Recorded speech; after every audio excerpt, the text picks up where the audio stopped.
To most viewers, The Last Boy Scout seemed like another explosive product of early 90 seconds Hollywood loaded with bullets, banter, and broken glass.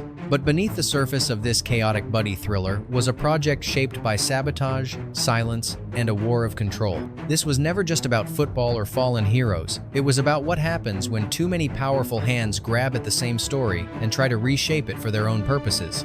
A film conceived as a razor-sharp, bitter satire got passed through so many filters that by the time it hit theaters, it was barely recognizable even to the people who made it. Shane Black wrote the script as a grim, sardonic reflection of America's moral decay. Tony Scott approached it with his signature operatic visuals. Bruce Willis brought the persona of a bruised action icon. And the studio? It just wanted something that sold tickets. What emerged was not so much a collaboration as a collision. Characters disappear mid-arc. Plot threads fray into nothing. Scenes lurch from hard-boiled drama to cartoonish carnage, and all of it is held together by a strange, uneasy energy. You can feel it in every frame, the tension between what this movie wanted to be and what it was allowed to become. It doesn't just entertain, it unsettles, and the deeper you dig, the weirder it gets. These are 20 weird facts you didn't know about The Last Boy Scout. Fact 1. The script that made history and then got torn apart. When Shane Black sold The Last Boy Scout for a then unprecedented $1.75 million, it was a declaration. This wasn't just another action flick, it was the script that everyone in Hollywood wanted, or thought they did. Black's screenplay was grim, foul-mouthed, and unapologetically brutal. It dripped with sarcasm and despair, portraying a world where corruption didn't just exist, it was the default. But once the script was in the studio's hands, things started to unravel. Executives worried it was too angry, too dark, too Shane Black. Rewrites were ordered, scenes were stripped down, the edge was dulled. Bit by bit, the sharp, cynical core was softened for broader appeal. The result? A story that felt like it was being pulled in several directions at once. The tone swung wildly, the narrative rhythm broke apart, and Shane Black, disillusioned by the process, walked away from screenwriting altogether for 6 long years. What began as a high-water mark for action screenplays ended up as a cautionary tale in creative compromise. Fact 2. The director's version was quietly dismantled. Tony Scott delivered his cut of The Last Boy Scout expecting the usual notes. What he didn't expect was to be sidelined from his own film. Behind closed doors, the studio decided his version was too bleak, too stylized, and too difficult to market. So they took it apart without his permission. Editors trimmed character development, axed entire subplots, and reassembled the movie to emphasize quips over complexity, explosions over meaning. Scott discovered the changes during a private screening. His silence afterward spoke volumes. He never campaigned for a director's cut. He never defended the final product. In later interviews, he spoke about the film sparingly and never with affection. Rumors about the original cut still circulate. Some insiders claim it was closer to noir. Others say it was too bleak to survive. Whatever it was, we never got to see it. We saw the version built by committee. Fact 3. Their chemistry came from something real mutual dislike. Bruce Willis and Damon Wayans crackled on screen. Their insults felt authentic, their tension electric, and there's a reason for that. They didn't get along. From the first day of filming, the two leads clashed. Willis reportedly dismissed Wayans' ideas, while Wayans found his co-star's attitude condescending. The animosity escalated quickly. Arguments broke out during rehearsals. Lines were debated and rewritten on the spot. Entire shooting days were delayed. The strain bled into the film. Their characters often appear physically distant sometimes because the script required it, often because they refused to stand too close. Crew members were forced to adjust camera angles and scene blocking just to keep production moving. Some say their hostility gave the film its edge, but it also ensured there would be no sequel, no reunion, no continuation. Once the film wrapped, they went their separate ways and stayed that way. Sometimes, great screen tension comes from something very real off-screen. Fact 4. The original ending was too hopeless for theaters. In its earliest form, The Last Boy Scout didn't end with a punchline. It ended with failure. Shane Black's script closed on a far bleaker note. The bad guys won. The system remained untouched. Joe Hallenbeck, wounded and forgotten, disappeared into a cold, rainy night, muttering about a world that had no use for men like him. It was brutal and honest, but when the film tested, audiences were stunned, not in a good way, Studio executives feared backlash. They didn't want a downer. They wanted resolution, redemption, and one last explosion. So the ending was rewritten, reshot, and rebuilt. Gone was the monologue of disillusionment. In came a football stunt, a helicopter fight, and a cheesy final exchange. The new version offered closure. Kind of. Look closely and you'll notice the seams. Plot threads vanish. The tone wobbles. Dialogue seems repurposed. The ending doesn't just feel different, it feels like it belongs to another movie. And that's because it does. It belongs to the version we never got to see. Fact 5. The studio demanded a higher body count. There's violence in action movies. And then there's The Last Boy Scout, a film so saturated with death it borders on parody. That wasn't an accident. Midway through production, executives sent down a mandate: more bodies, more blood, more chaos. They believed a higher kill count would help the movie stand out in a crowded market. Tony Scott delivered. The film's final body count neared 90. Entire sequences were staged to increase carnage, not serve the story. Extras were gunned down in scenes that had originally been quiet. A hallway conversation turned into a firefight. Critics noticed. So did censors. But audiences, particularly young male viewers, ate it up. The film became known not just for its quips, but for its sheer volume of carnage. It didn't just go loud, it went for blood. Fact 6. The NFL wanted nothing to do with it. Despite being centered around professional football, The Last Boy Scout features no real teams, logos, or league affiliations. That wasn't an artistic choice, it was legal fallout. The NFL took one look at the script, rife with drug use, game fixing, and violent crime, and backed away immediately. They issued warnings. They denied licensing. They made it clear they wanted no connection. So the filmmakers improvised. They invented teams, designed fake logos, dressed extras in uniforms that resembled real franchises just enough to look familiar, but not enough to trigger a lawsuit. Still, the film slips in references to real teams, real games, real scandals. It walks a tightrope between satire and slander, and somehow the NFL stayed silent. Maybe because they didn't want to amplify it, or maybe because it hit a little too close to home. Fact 7. The director's style was almost shut down. Tony Scott didn't just shoot action, he painted with light and chaos. But midway through The Last Boy Scout, his signature aesthetic became a problem. Producers grew anxious. The film, they felt, was starting to look like an over-stylized music video. Too many colored gels, too much smoke, too many dramatic close-ups framed through cracked blinds. Joel Silver reportedly told Scott, "Pull it back. This isn't MTV." Scott ignored the warnings. He believed the visual style was what gave the movie its unique energy. Still, pressure mounted. Some scenes were reshot. Others were toned down in post. But Scott kept sneaking in his flourishes, neon reflections, slow-motion bursts, silhouettes against fire. The studio didn't love it, but they couldn't stop all of it. The final cut is a push-pull between vision and compromise, and somehow, that tension made the film look exactly as unhinged as it felt. Fact 8. One trap was so disturbing, it was erased overseas. Joe Hallenbeck's light bulb trick, where he rigs a lamp to blind a thug with a blinding flash, was a memorable moment for American audiences. But in other countries, it was cut completely. Censorship boards in Germany, Australia, and the UK flagged the scene as a replicable method of harm. Their concern? Someone might try it. Rather than fight it, Warner Brothers quietly removed the sequence from international cuts. The pacing became choppy. Viewers were left confused. Some thought the missing footage was a defect. It wasn't. It was fear of liability, of imitation, of something hitting a little too close to real. Eventually, uncut versions leaked out. Fans called it one of the film's most clever, cruel moments. Others said it never should have been filmed at all. It was fast, simple, effective, and a little too believable. Fact 9. They almost recast one of the leads midway through. By week 3 of production, the tension between Damon Wayans and the creative team had reached a breaking point. He questioned the rewrites. He refused to play comic relief, and he clashed repeatedly with Bruce Willis. Joel Silver lost patience. According to crew members, he seriously considered pulling Wayans from the film. Scripts were adjusted. Alternate casting was discussed. The plan? Quietly recast the role and shift the story. But Tony Scott fought back. He believed Wayans brought a wounded anger to the character that couldn't be faked. After days of standoff, a compromise was made. Wayans would stay, but his character arc would be scaled back. Watch closely and you'll notice it. Jimmy Dix starts with depth.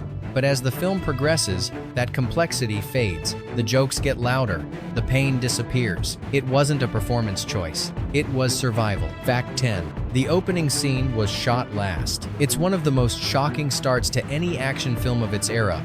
A football game, torrential rain, and a player pulling a gun mid-play. But what most viewers don't know is that this sequence wasn't even in the original plan. The now iconic opener was added at the very end of production. Studio heads felt the film lacked an explosive introduction. It didn't grab fast enough. So they ordered a new cold open, something brutal, unforgettable, and totally disconnected from the rest of the plot. Tony Scott filmed it quickly, using a mix of slow motion, stylized lighting, and raw chaos. The result is a jarring tone setter that feels like it came from a completely different film, and in a way, it did. It wasn't storytelling, it was strategy. Fact 11. The swearing was intentional and strategic. No one watching The Last Boy Scout would call it clean. But the sheer volume of profanity wasn't just character-driven, it was deliberate. Shane Black's dialogue was always sharp, but in this case, the studio leaned into it. They wanted the language to match the tone. Harsh, unfiltered, unforgiving. The final script included more than 100 Faraday bombs, not counting variations or euphemisms. The MPAA took notice. The film nearly received an NC-17 rating, but Warner Brothers fought back, arguing that the profanity was essential to the movie's rhythm and personality. They won. Nothing was cut. The result was a film that used vulgarity not just for shock, but for atmosphere. The characters didn't just curse to be edgy. They did it because the world they lived in had no patience for polite words. Fact 12. The final fight was shortened by real pain. The rooftop showdown between Hallenbeck and Milo was meant to be bigger, longer, dirtier, more personal.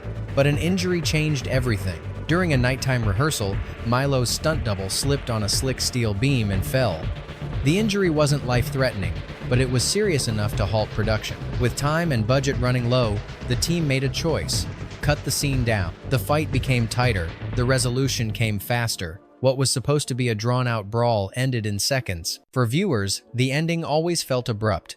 Now you know why. It wasn't a creative decision. It was damage control. Fact 13. She was supposed to be the emotional anchor. Halle Berry's screen time in The Last Boy Scout is brief and violent. Her character, Corey, dies early. But originally, she had a far more significant role. In early drafts and initial cuts, Corey was the film's emotional center. She wasn't just Jimmy Dix's girlfriend. She was a fighter, a survivor, and someone carrying a quiet, tragic strength. Scenes were filmed showing her trying to help Jimmy recover, confronting shady figures at her club, and taking risks to protect him. But as the edit tightened, her story was sacrificed. The pacing demanded momentum. The emotional beats got trimmed, and Corey faded into little more than a plot trigger. Berry later spoke about it in interviews. She understood the decision, but admitted the loss stung. She mattered more than what ended up on screen, she said. And if you look closely at Jimmy's arc, you can still see the outlines of the part that's missing. Fact 14. The scene that crossed a line, even for them. Everyone involved in The Last Boy Scout knew it was going to be violent.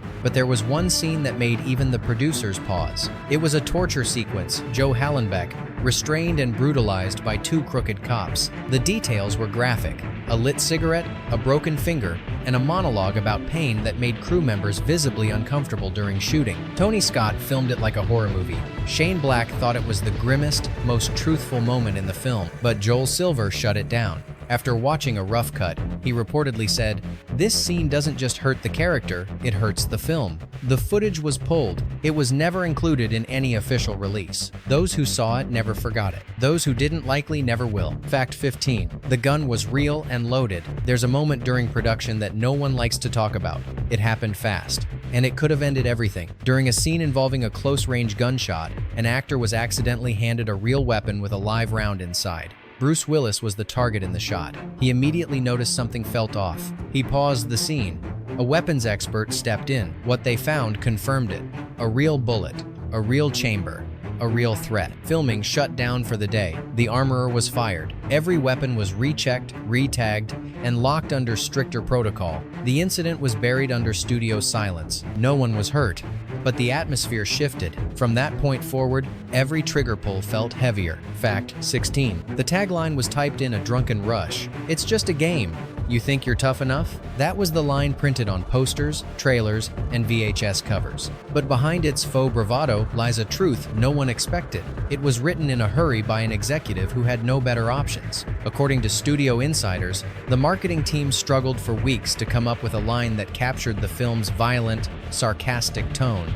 Nothing worked. One night, a VP stayed late, poured himself a drink, and pounded out half a dozen phrases in frustration. That one stuck. It wasn't tested, it wasn't polished, it wasn't even proofread, but it filled the space on the poster, and that was enough. Years later, Bruce Willis would joke about it in interviews, calling it probably the dumbest line I've ever been sold with. But somehow, it fit. Not because it was good, but because this film was never supposed to play by the rule. Fact 17. The villain's creepiest line was improvised. Milo is a different kind of villain, refined, soft-spoken, almost charming. And then he says something that chills your blood. Touch me again and I'll kill you, and I'll do it slow. That line wasn't in the script. Taylor Negron, who played Milo, created it on set. He believed Milo wasn't scary because he was loud. He was terrifying because he was calm, patient, and surgical. Tony Scott loved it. The take stayed, and the line became one of the film's most quoted moments. Negron later said he based Milo on someone he once knew, someone quiet, polite, and deeply dangerous beneath the surface. You don't always need volume to make someone flinch. Sometimes, a whisper is enough. Fact 18. The rain was real and it broke everything. Most films fake their weather. Not this one. Los Angeles was unusually wet during production, and Tony Scott refused to wait it out. He shot through the rain. Every puddle, every soaked frame, it's all real. It gave the film a strange beauty, but it also wreaked havoc. Cameras shorted out, lights blew, sound equipment died, production delays stacked up. One crane nearly collapsed from water damage. Crew members wrapped gear in garbage bags. Costumes never dried. Insurance claims piled up, but Scott stood firm. He believed the rain added something money couldn't buy, a feeling that the world of this film was grimy, damp, and closing in. And he was right. You can see it in every frame. You can almost feel the cold. Fact 19. The writer made a silent cameo out of spite. There's a brief moment in one of the stadium crowd shots where a man in dark sunglasses appears, standing completely still amid chaos. That man is Shane Black, the original screenwriter. He wasn't scheduled to appear. He wasn't invited to the set, but after his script was rewritten, restructured, and recut beyond recognition, he showed up anyway. According to crew accounts, he didn't say much. Someone gave him a pass and a hat and told him to blend into the background. It wasn't a cameo. It was a protest, a way of inserting himself back into something he felt had been taken from him. He doesn't speak. He doesn't move. He just watches. And once you see him, you can't unsee him. Fact 20. Audiences rejected it, then became obsessed with it. When The Last Boy Scout premiered in early test screenings, it bombed. Audience feedback was scathing, too angry, too confusing, too mean. Studio execs started drafting contingency plans. Then they tried again with a different audience. This time, the film killed. People cheered, laughed, quoted lines. The same scenes that were once criticized were now electric. Nothing had changed except who was watching. Joel Silver understood immediately. This wasn't a mainstream blockbuster. It was a cult film. A grenade thrown into the wrong theater at first, but perfect for the right crowd. So they changed the marketing. They leaned into the violence, highlighted the sarcasm, let the chaos speak. It didn't need to please everyone. It just needed to find its tribe. Bonus fact: it predicted a scandal the NFL would rather forget. At the time of its release, The Last Boy Scout's depiction of game rigging, political bribery, and executive corruption seemed like pure pulp. Critics rolled their eyes. The NFL distanced itself, but over a decade later, real-life stories began to surface. Investigations into sports betting scandals, team owners accused of hush money deals, and quiet league settlements. Nothing stuck in court. But in the court of public opinion, the parallels were impossible to ignore. That one line from the villain, "You control the score, you control everything." It stopped sounding like fiction. It started sounding like strategy. Shane Black didn't write a conspiracy. He just saw the playbook a little too early. Was The Last Boy Scout broken?